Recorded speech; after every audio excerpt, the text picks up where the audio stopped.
This is a Candid Conversations podcast, and this is Marilyn Fontaine, Season 2, Episode 4. And I hope that you really enjoyed the two-part 7 Hermetic Principles in Business, where I covered vocabularian, and a few of you, I cannot pronounce anything. A few of you wrote back or sent me a text saying that you really found it helpful and it really made sense with regards to your business. So today, I still haven't got my intro yet. That's coming. But you know I like ease. So today what I'm going to cover is the victim drama triangle and our business. So the drama triangle, the victim, rescuer and perpetrator, and how that shows up in our business. And as you will know by now, when I speak about business, I speak about purpose, I speak about creativity, I speak about life's work, because for me, they're all one and the same. How we show up in our relationships is how we're going to show up in our business, unless we're so detached from our emotions. But if you're a creative entrepreneur, woman that is running a business, then it's going to leak in. Your personal emotional stuff, air quotes, is going to leak into your business, because it just happens unless you've really worked on that. So the drama triangle, I've used it in my Instagram, and I speak about it a lot. It's the Cartman triangle, and it relates to the 3 dynamics that people have. They're the victim, perpetrator, and rescuer. And when I think about the drama triangle, I didn't realize how it can manifest in every single thing that we do. And it comes from our childhood and our upbringing, and it can just really impact us in so many ways that we don't realize. So it's Cartman. So Stephen B. Cartman, and it maps a type of destructive interaction that can occur amongst people in conflict.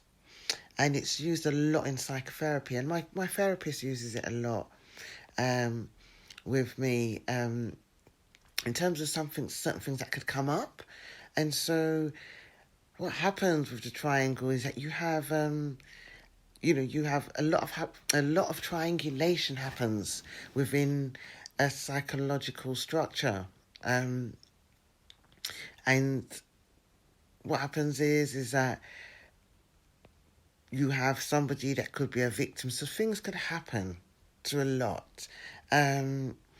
So it's not actually a victim. It's somebody who feels like a victim or that acts like a victim. And what they feel is that they feel oppressed, victimized, hopeless, ashamed, powerless. They feel unable to make decisions, and a lot of decisions is out of their hands. That's how they view something, and their stance is, poor me. And if when one is in the victim triangle, they'll often have, this always happens to me. Why is this happening to me? It always. I can never. People do this.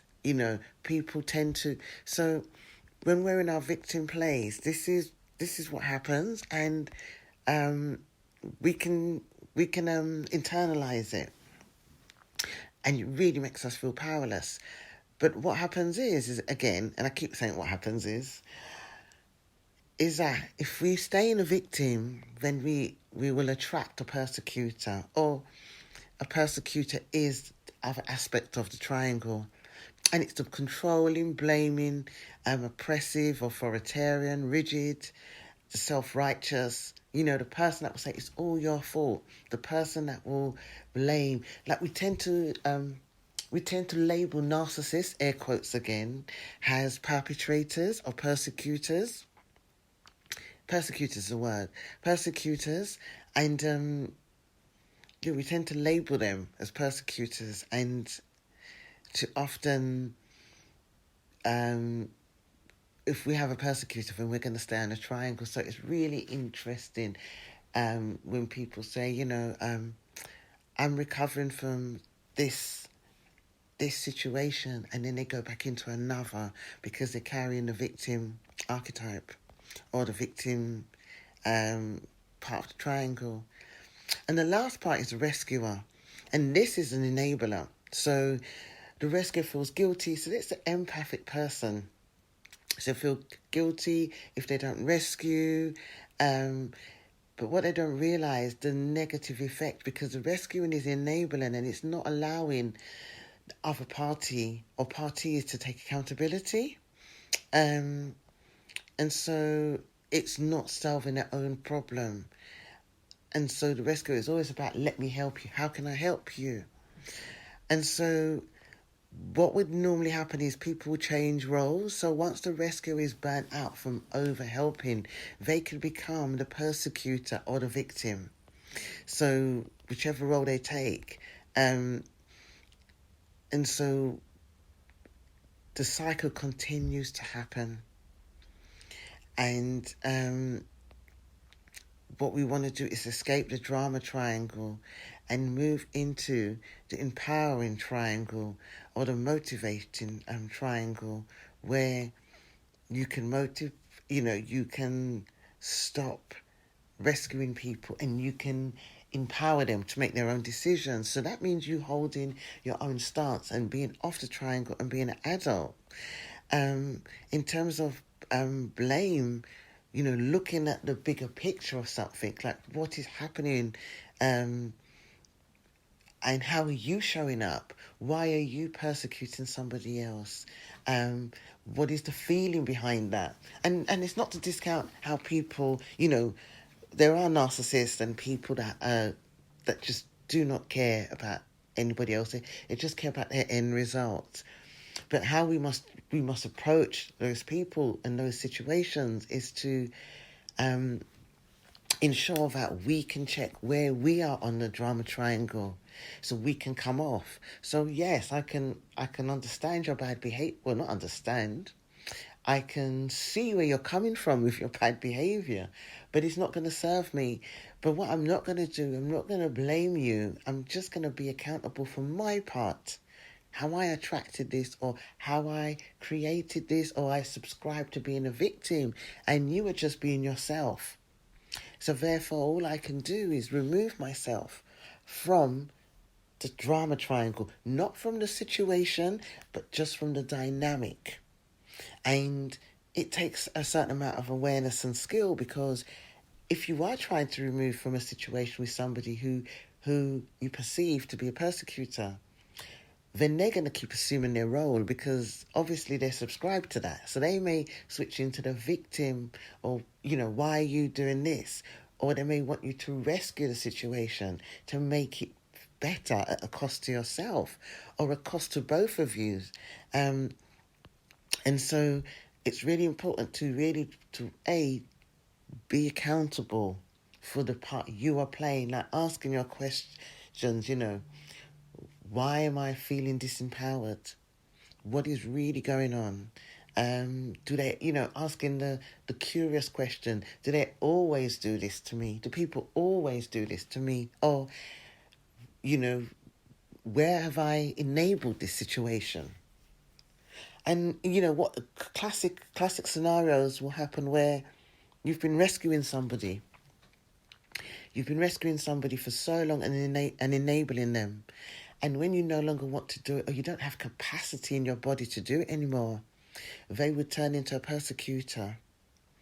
And so if they become a persecutor, the only role you can assume is becoming a victim, unless you be a persecutor yourself. So if they become a persecutor, it's about taking that power back and saying, okay, well, I'm not going to engage in this situation. Because if you stay to engage, you go back on the drama triangle. And at some point you become a victim, or to keep the peace, you become an enabler and rescuer. because you're going to start engaging all your negative thoughts of guilt, embarrassment, duty. And so where do we, where does this come from? Where do we find these spaces? Well, they come from childhood. If you've had a narcissistic parent or an avoidant parent, there's going to be some triangulation between two parents, or it could be, if you're in a single parent household, there could often be triangulation within you and your siblings, or you with a parent. And especially if you've come from an abusive background, you're going to get a drama triangle is going to be a standard operating manual. Because there's always some sort of drama, there's always some persecutor, rescuer and victim. And so if you have an empathic nature, or you've played that role as rescuer, then you're going to come into conflict when you're empowering yourself. And so you will either slip into the other two roles as either victim or persecutor. If you've been a persecutor as a form of self-protection, then again, you're going to attract a lot of victims and people wanting to rescue you because they want to make a situation good. And so, again, it's about identifying, hold on, I need to work on the feelings of powerlessness and hurt because everybody wants to rescue me. Or people think, I'm attracting all these victims. So, that blame me for situations. So it's about checking yourself. What are you and who are you protecting? And again, if you are a victim and you feel a lot of things are being done to you, it's again saying, where do I need to feel empowered? Where do I need to be accountable?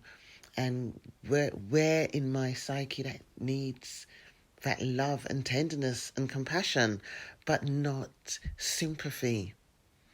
Because we want to get off the triangle, because the more we say, poor me, or these things always happen to me, have your moment, I say to my clients, let's have our 10 minutes of being petty or moaning just to get it out. But afterwards, we need to be empowered, to be abundant, to be inspired, to be motivated. We need to be off a drama triangle because that takes a lot of energy. And we need to be empowered and be in the empowered triangle or the empowered cycle. So I want to talk about the business, how it affects us in business. And this happens, especially, I'll start with a victim, where we will say, I'm not getting any clients. Nobody wants to book me. Nobody, people don't like my posts. People are not responding to me. It's not working. I've worked so hard and it's just nobody coming. I remember 3-4 years ago saying, oh my God, got no money. This is what's happened. When is it going to happen? When it's going to happen? And my friend saying, it's going to happen. And my therapist even saying, you've got to trust. Because I was getting into my feelings. I was getting into my victim saying, things are not going to happen. It's not going to happen. And so I had to take myself out of being a victim. Who wants to be, who wants to work with somebody who's feeling like that? It's going to work, but, there'll always be a time where I'm going to switch from a victim to be a persecutor or to be an enabler. Because what happens if you start off your business feeling that nobody's going to book you or the right people won't find you, then when you do get clients, you're going to either become very aggressive, like a persecutor, like book me. And when I mean book me, I'm not talking about a call to action on an Instagram page. A call to action is if you want to book a consult, or if you want to contact me, or if you want to call me. That's a call to action. That is not someone being aggressive. Especially to my clients, I want them to hear that. That is a call to action. You're inviting somebody to work with you or to have a consult with you. Aggressive marketing with somebody is constantly bombarding, spamming, just basic, not even personal connections, just like, like sending a leaflet constantly without, and that's not even a call to action, but, it's not, you're not being a persecutor saying you must, you should, you're stupid, or you're crazy, that's an extreme version, but, by doing it, that's a persecutor. But what will happen is, if you're desperate, because you're in a victim place, then you will attract your clients in a way that's not clean, and so you will rescue them, and that means booking clients that you feel that they won't be able to financially book your services, so you put your prices down low because you're in a victim place, because nobody's going to book me otherwise, or you're in a rescuer where they don't have the money, so I must accommodate them. And there's some cases where it's a very good call to do that, to accommodate some clients that really need that push. But if a client's in a victim on the triangle and they're on a victim, then do not be in that space where you feel guilt and you must rescue them, because what you are doing, you are enabling them. And I see this a lot with people. I see this with people that get a lot of free stuff. And I used to do it. I used to give certain people free access to certain things, and it would only help them so much. And I noticed that where people they're very blessed and they get a lot of things free. But what happens is that the person was rescuing them, or they were still on the triangle. So they're never moving past a certain point because they're still on the triangle. Because whenever they get to a point of newness and maybe discomfort, which is natural for us when we're uncomfortable and when we're growing, because they have a type of memory in their brain patterning and the energy where they say, danger, okay, I need rescuing. So they stop. Energetically, they stop. And then they wait for the outside world, the rescuer, to come and bring them the abundance, as opposed to them being in an empowered place and somebody exchanging the value of their service. So instead of them getting clients, instead of you getting clients, just when you need the extra money, you will revert back to being a victim and expecting a friend or family member to bail you out. So your abundance isn't coming from your clients. It will come from a family member or a partner or another loan. And it's not, and I'll be really clear, I'm not talking about buying in a professional service. I'm talking about just day-to-day living. If your day-to-day living consists of people bailing you out, and you are bloody talented and you've got so many gifts and you can be selling your products and your gifts, then this is where that will happen. You will revert back to people bailing you out. So being a victim and worrying about people not buying your product, or things are not going to work for you, you will switch to the rescuer.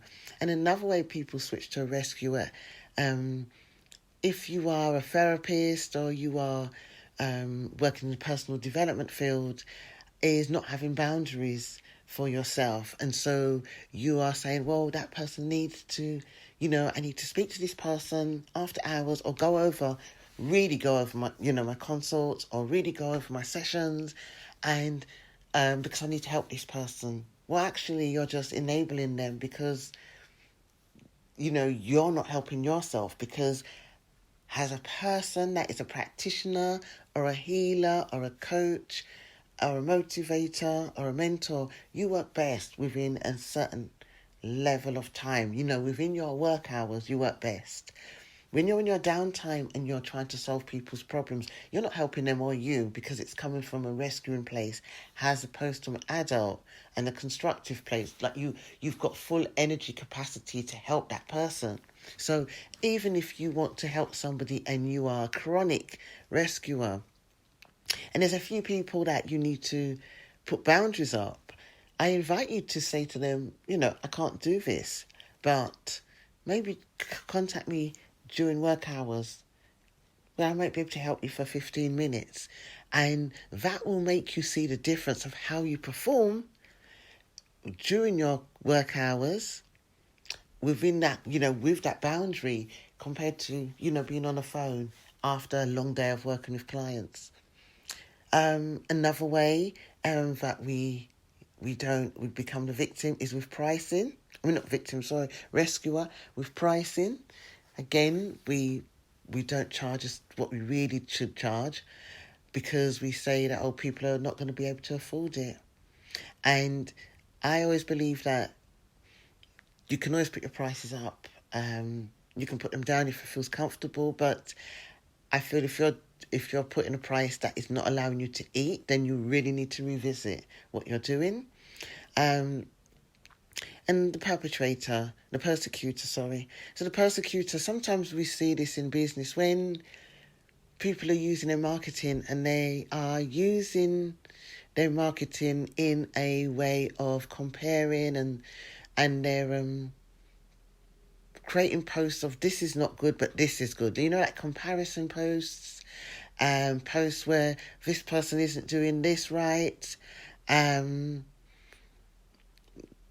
posts of, it's kind of shaming people in the industry. And when I mean people in industry, I'm not talking about really unethical people.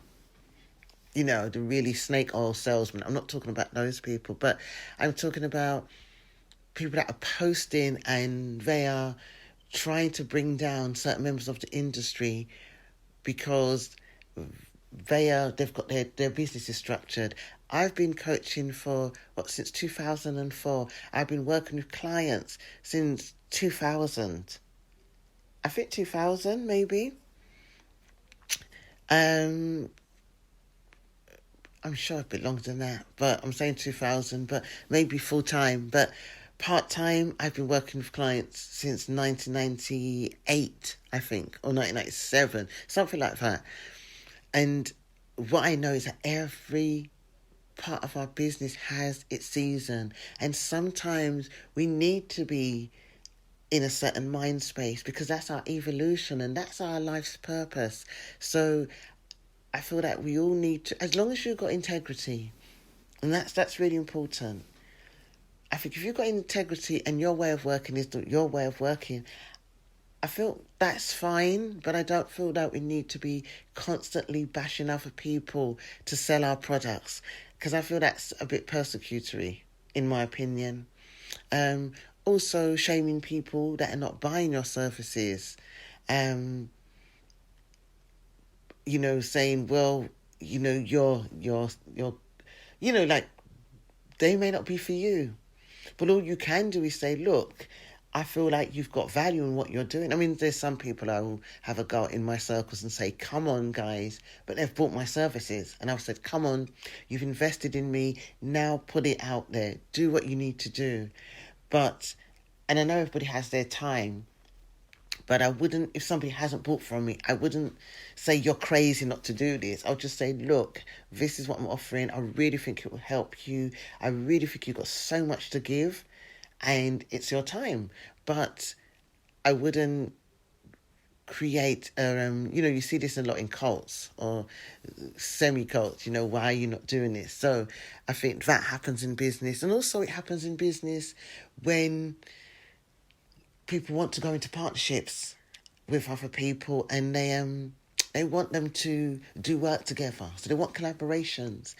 And sometimes you'll see the person, they're working together, they're doing their business together, and I've seen one part of the partnership will be quiet and start to withdraw. I've seen people have panic attacks because they've been in a partnership and they've wanting to end it, but they've felt really scared of their partner because one person's taken on the role as persecutor. We're doing this, we're doing that. And this is right. It's really important to understand if you are going into a partnership to have these kind of dialogues to, to kind of really check in and really make sure you're really clean with your decisions of partnership. So this doesn't happen, because persecutor will happen and a victim will happen. And I've seen it so many times. And, I remember doing a business course and trainer saying, leaving a business partnership is the worst. It's even worse than divorce, because it's so enmeshed and there's so much attached to it. And so that drama triangle is really, really, really strong in business partnerships as well. It can really come up in business. And again, when it comes to money, collecting money, not having a system in place where like automating your work, automating your products. So you don't really have to be chasing someone to pay you. I used to have reminders, and having to remind people just forget, things happen. So I think an automated system where you can just send a reminder, so you are not having to have a difficult conversation with somebody, and or getting somebody to organise finances for you. But, there's PayPal, there's Stripe, there's Dubsado, there's Acuity, they all take payments. And, but even just being able to say, okay, well, I'm just going to have a conversation. They haven't paid, but I'll just have a conversation and just checking with yourself, saying, okay, I'm feeling anxious. What's happening with me? And check in first, and before you have your calls, or just send a message. But, sometimes text message isn't very, it can be quite sharp. So that's why I like voice messages, or sometimes I'll send an odd message saying, oh, did I get this wrong? Because I am actually can't remember. But when we're chasing money, is to check what's going on. A lot of the times when we're anxious, it's because we feel like there's not going to be enough coming in, and we need it to pay a bill. And just checking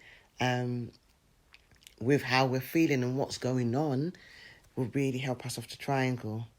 Being a victim. So a victim, like I said, not realising that that you're worried because you're thinking that people don't want to buy from you. There's so many reasons people don't buy. It's not a good fit. It's not the right time. They're not convinced enough. They're not got trust in you yet. They need to have more trust, more evidence, more contact with you. They just cannot see that you're making a call to action on your social media or on your leaflet, because you feel like it sounds like you're begging, or you shouldn't be being pressurising people. But actually, when we go in Tesco's and when we go in Sainsbury's and all the other places, they're saying buy now, buy now, buy now, buy now. So, and we take it on automatically. They're putting a product in front of you. And again, I would go back to say, you've got business, but your social media doesn't say nothing about your business. So nobody knows that you've got business, or nobody knows that you've got an offer on. So those things are really important. You can't blame the outside world for you not showing up. And so that's one of the major victim starts is nobody's going to buy from me. You haven't put yourself in front of the people that are waiting with their money poised to buy.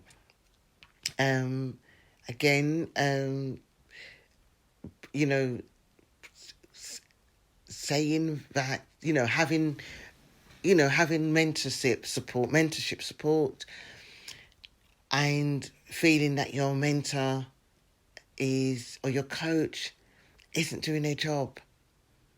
And there is some coach that just don't do a job where you're not getting a result, and they're actually not achieving the results that they're trying to sell you on. And some coaches can do that, actually. There's some coaches that can make other people more than they make themselves money. And that is a really belief about themselves, I would think. But, it's inspirational as well. But again, being in a victim where you feel like you need your coach or your mentor or your tutor, your teacher to rescue, to make it right for you.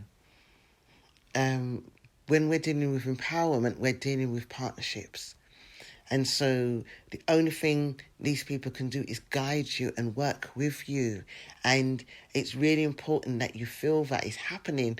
But your results, remember, in any coaching relationship or any business mentoring relationship, you have to do the work. If you're not doing the work, the results won't come. It's that simple.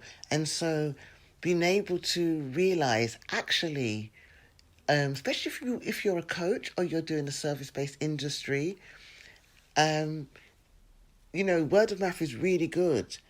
But when I was doing massage and I was doing healing, I worked in a clinic. They had people coming in. Plus, I had word of mouth. I put leaflets everywhere. We only had MySpace at the time. We didn't have Facebook or Instagram yet. So I had a business page on MySpace, but most of my business was word of mouth, talks, giving business cards out everywhere. But we didn't have the distractions we have these days. Everybody's on their phones, so people may not look at leaflets. So I really think it's really important. The game is different now. The game is different.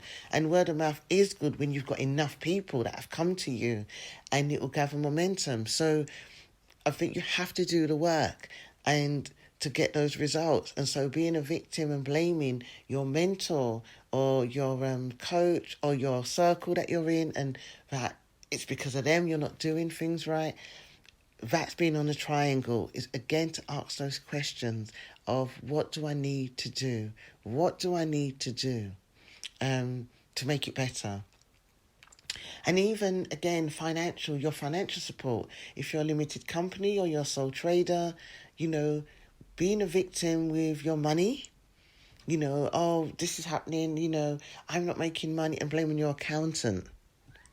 I've got my cat thing, blaming your accountant for not doing your books right. Well, actually, how about learning about QuickBooks or those kind of things, because they will help you. So learning how to bookkeep, so you can do your tax return on time, or you can have a look at where your money's going, so you're not blaming somebody else, So it's really, really key.